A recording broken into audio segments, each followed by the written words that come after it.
I'm Corbett Wall with DV Auction, here with your feeder flash for Friday, June the 11th, brought to you in part by Vitalix. Increased feed efficiency, decreased feed costs, improved conception rates, increase average daily gain, and increase weaning weights. Get the blue tub, go to Vitalix.com.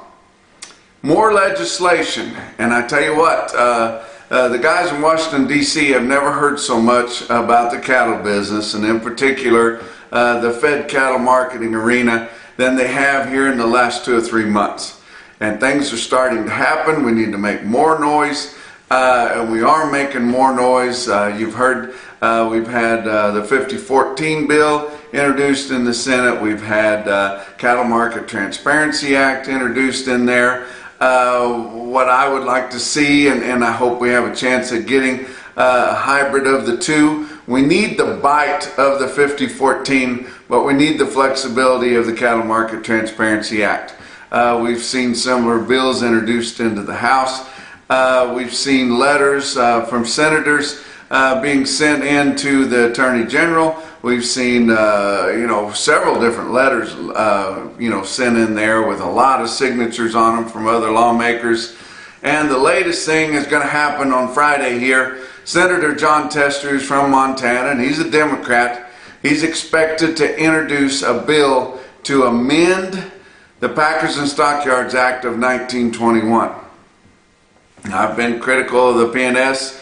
Always have been, and most of you guys know why, because they have no teeth, and they're basically worthless because they don't have enough power to get anything done.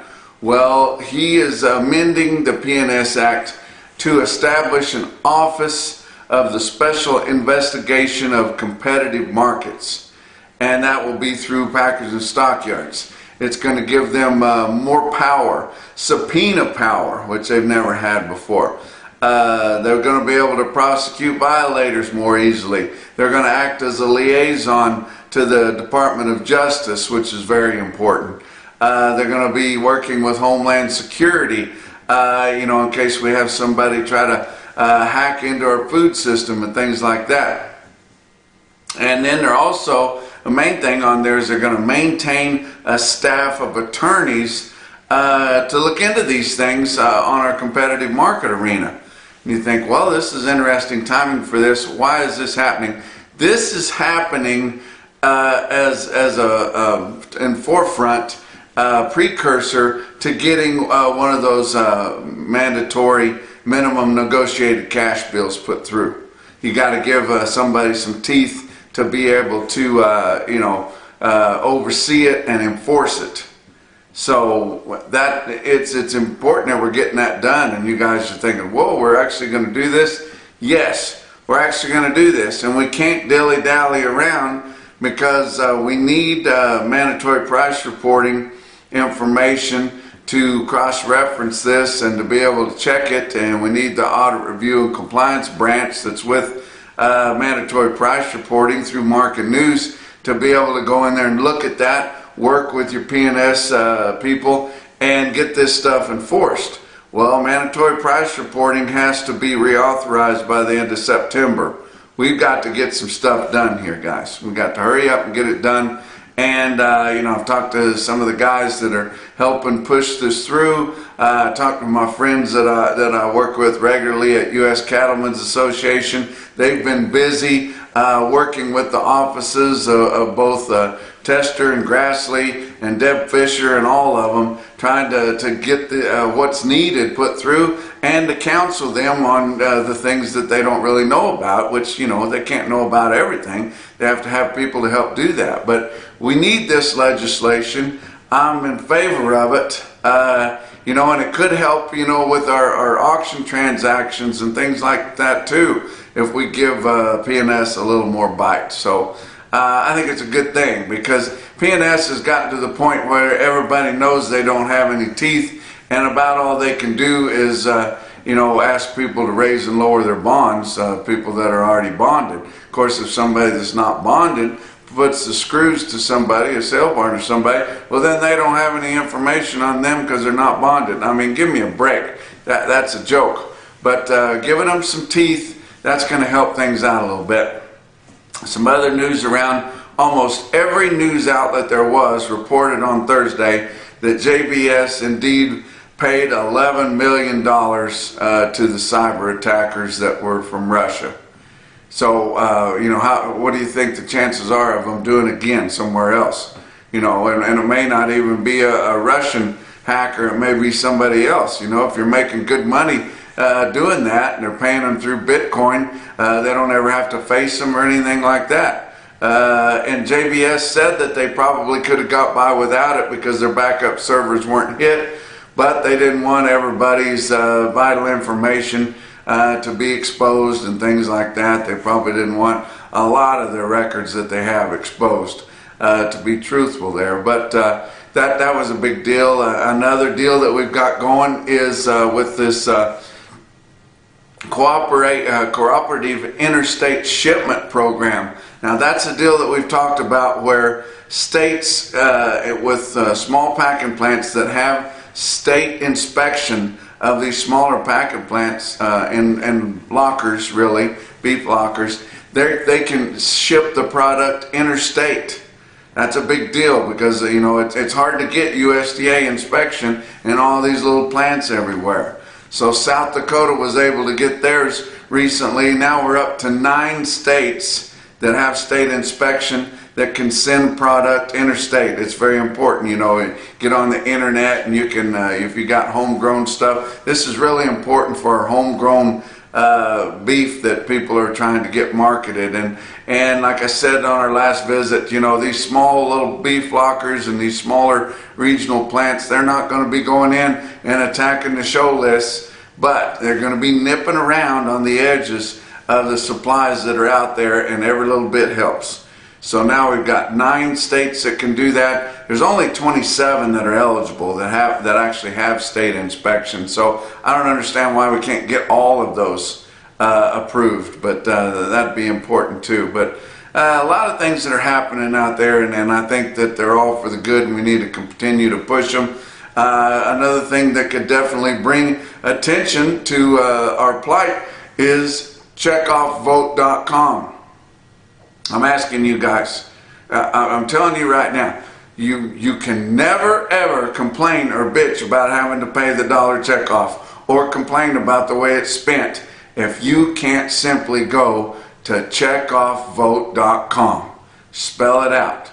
Go on there. There's 6 or 8 little lines in there you fill in. You guys can do it. You can handle it. If you don't know how to handle it, get somebody that can do it. Anybody in your family that owns cattle or has owned them in the last year is eligible to go on there. You don't have to be a certain age limit. We don't have enough votes. We only got 2.5 weeks to get it done, to get the referendum. Just going on there and signing up on that and signing that checkoffvote.com, that does not mean that it's gone. That will bring up the referendum. That will open up discussion and debate and different ways that we could change it.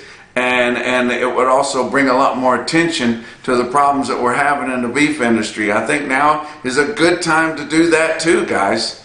And you guys sitting back there, I hope people do that. You do it. You do it.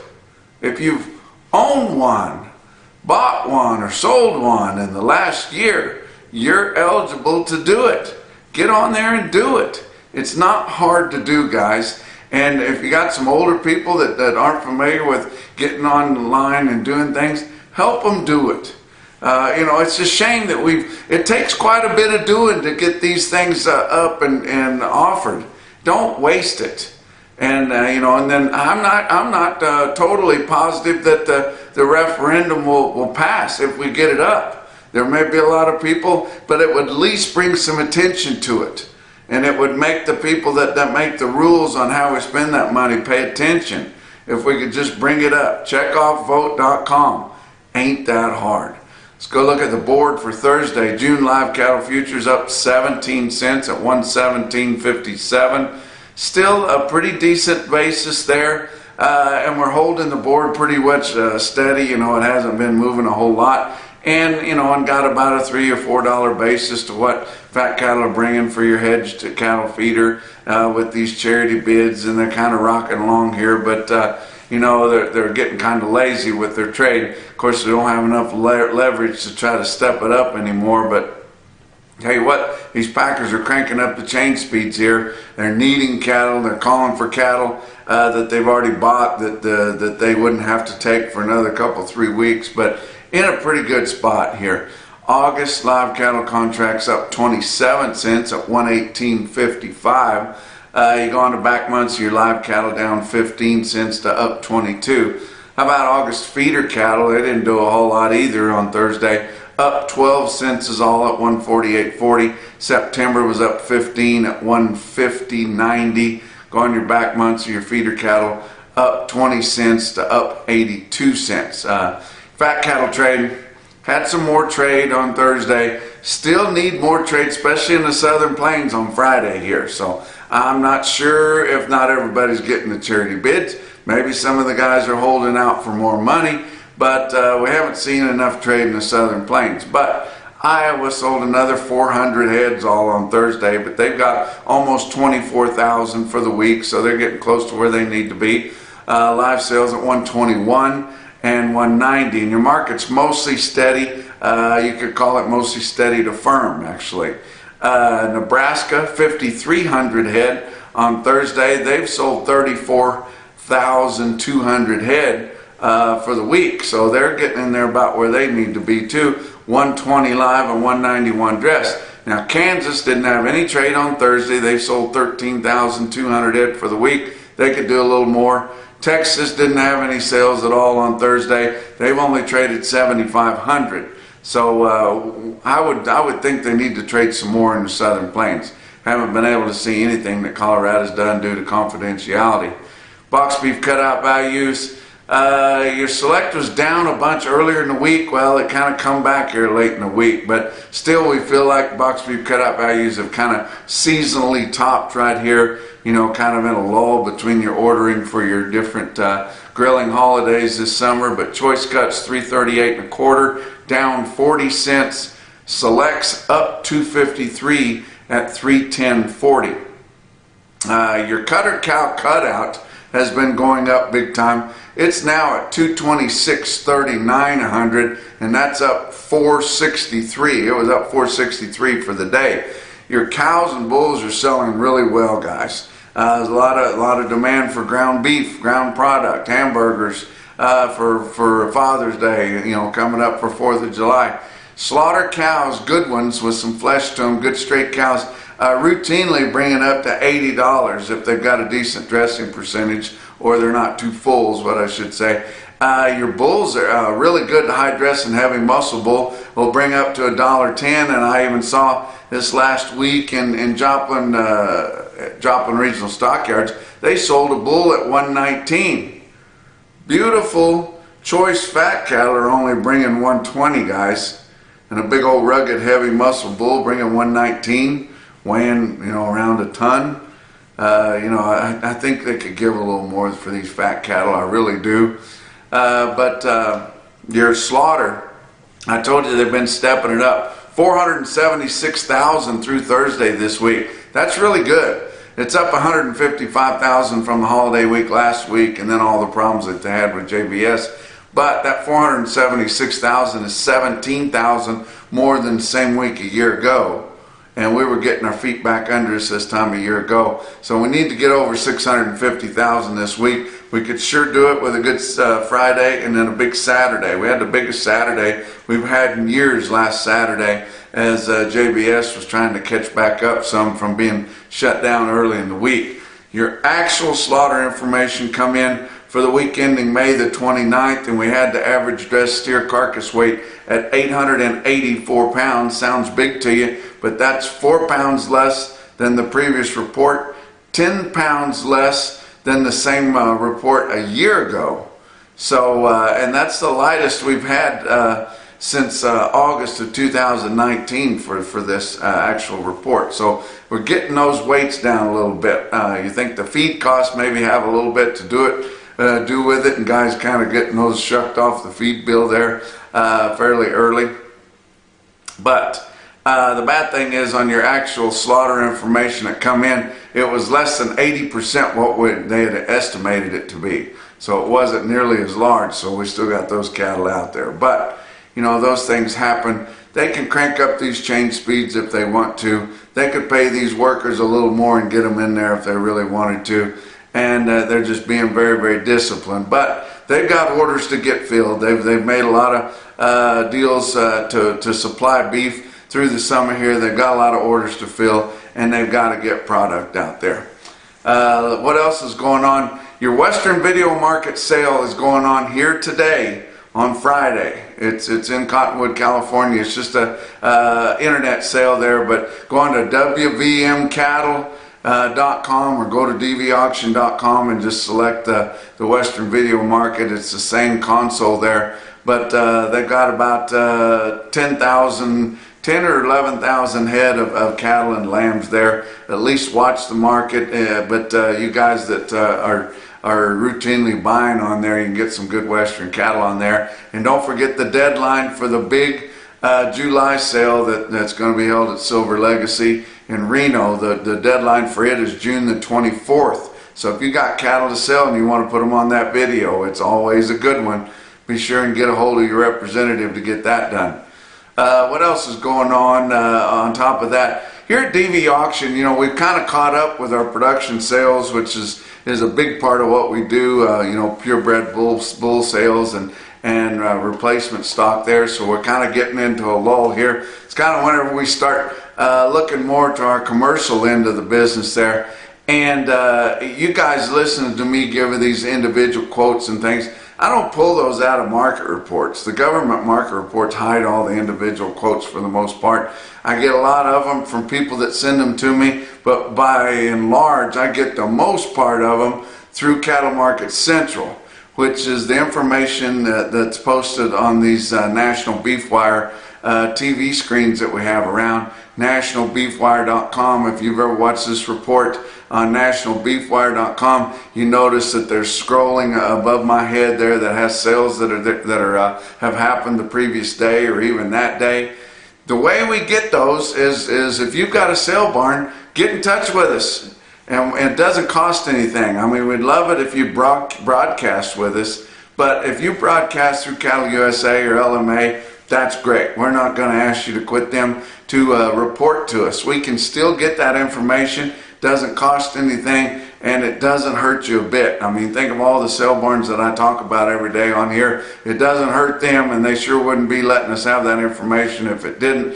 It comes from your clerking system. So if you've got a computerized clerking system, you've got internet in your sale barn, we can get that information. And it's effortless for you to do. All you have to do is get a hold of us. The easiest way to do that is just send an email to dusty@dvauction.com and say, hey, I'd like to be involved in that. I don't have that big a sale, but once in a while I'll sell a load on there. I'd kind of like to have them on the feeder flash and you know, where people can see it all over the country. We've got these National Beef Wire TVs in sale barns all across the country, in procurement offices all across the country, you know, lending institutions, all kinds of places have these. And we'll give you one of these beef wire TVs too. And you can put it up in your barn there, and it's got a lot of information on there. Got the futures, all kinds of cash markets. It's really a good deal, and if you want to participate in that, it's so easy. And like I said, it really promotes your barn. Show people that have orders to buy feeder cattle that you're getting cattle in your barn.